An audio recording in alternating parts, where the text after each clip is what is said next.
welcome to another edition of Motoring Northwest with me, Mark Stone, down in a wintry Lincolnshire with the Lexus NX300H Hybrid. Today we're going out to find out how to drive the hybrid and does the hybrid concept actually work, because for many people they don't actually ever achieve the fuel economy or the miles per gallon that the manufacturers claim. But today we have an expert who will show us and tell us exactly how it should be done.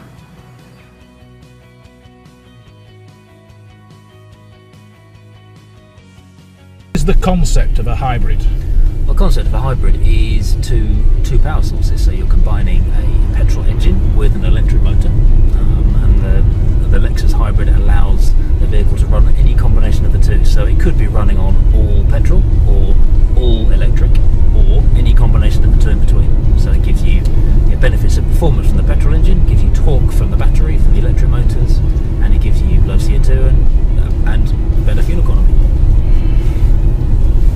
The one thing we've discovered this morning is you have to drive a hybrid differently to a standard internal combustion engine car or even 100% electric car. What is the art or the craft of driving a hybrid?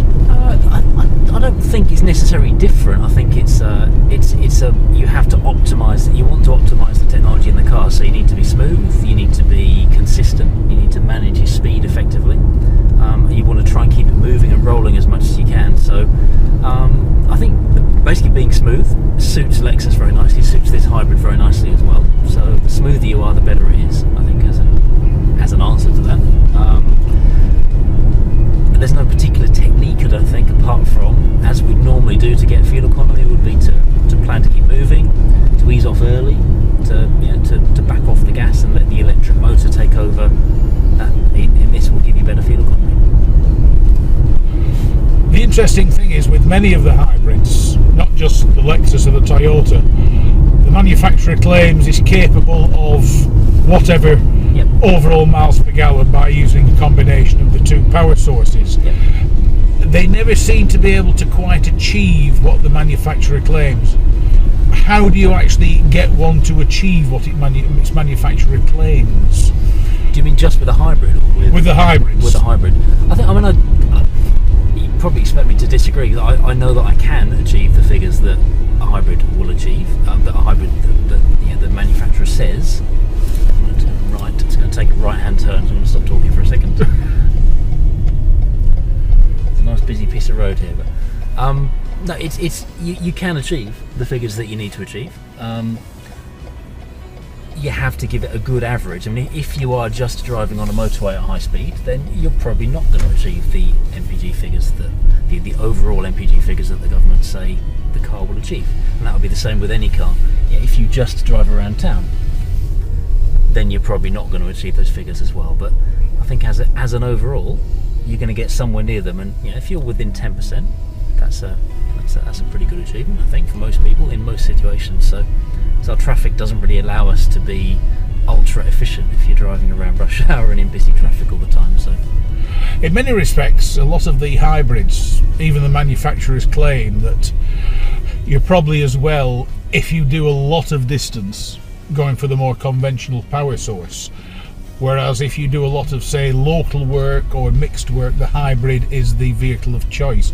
Would you agree or disagree with that? I think every buyer of a car is unique, and every buyer has a unique set of needs, and I think it's down to the salesman to understand. It's down to the salesman to understand the needs of the customer and to sell them the correct vehicle. Pretty much every manufacturer will have a different set of vehicles. But I think if your driving is predominantly on a motorway at very high mileage at high speed, then you'll probably, maybe you would be better with just a conventional powertrain, but as we suggest through the year. So, I mean, one thing we've already discussed is, like, especially today, you teach people how to drive a hybrid. How do you drive a hybrid? I think you drive a hybrid. I mean, we teach people to drive any sort of car for fuel economy as well, but the way you drive a hybrid, I think, is you have to understand that there are two power sources. So you need to know there is a petrol engine, there is also a battery, and you want to combine the two. So I'm a bit of a geek. I love looking at the displays that the car gives you, so you can see how the power is used. I think you drive it smoothly. You back off early. You're very gentle with things. You keep to your speed limits. You drive it sensibly, consistently, and plan to keep moving. That will get the best out of the car. Right. And what do you say? It could be a good idea for anybody who buys a hybrid to be given the option of having a few driving lessons or a driving lesson, so they know from the outset how they need to modify the driving to achieve the best out of the car they've just bought. Yeah, it's never a bad idea. I mean, we try and steer away from the word lesson, because people think they'll go for lesson. I think, back to being a learner again. But we like to be able to help people to understand their vehicles. Any Toyota Lexus hybrid, we want to help our customers to understand that. I think for any vehicle it's useful.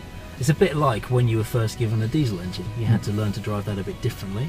And modern technology now is just a little bit different, so we can improve people's techniques. But some sort of advice would be good. We're happy to help. Our dealers are good, so they should know.